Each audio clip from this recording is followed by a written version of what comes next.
think one of the concerns that many members have is now that we've kind of watched the actions that you've taken to clean up the CFPB, complete disaster, that they often relied on kind of vague statutory authority regulation by enforcement, and these large, expansive interpretations of the powers instead of actually having some clear rules and limits in place.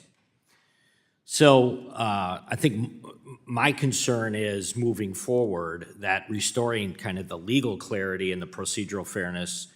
it means not only kind of defining the CFPB's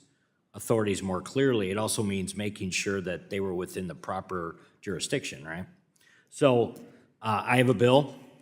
toot my own horn here, but Restoring Court Authority over Litigation Act, it reflects that the principles by clarifying that conduct of attorneys in litigation is regulated by the courts and not the CFPB. I mean, it seems very obvious, I think, when you look at it from the perspective of the actions that you guys have already taken to fix things over there.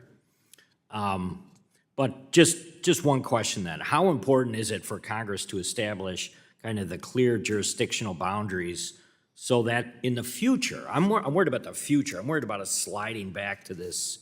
onerous, ridiculous agency. We've got to do something to put something a little bit more clear when it comes to enforcement authority and effectively so you can regulate the practice of law outside of the judicial system. So I'm just wondering kind of your overall comments on that topic.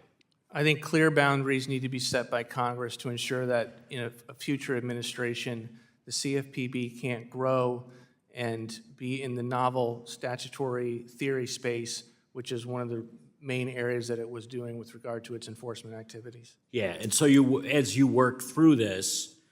again, which I said I appreciate somebody's cleaning up this mess, but as you work through this, I think it would be something at least to keep in mind that in the future, that Congress have at least some direction on here's the things we need to do to make sure that this doesn't happen again. So, and with that, I'll yield back, Chairman.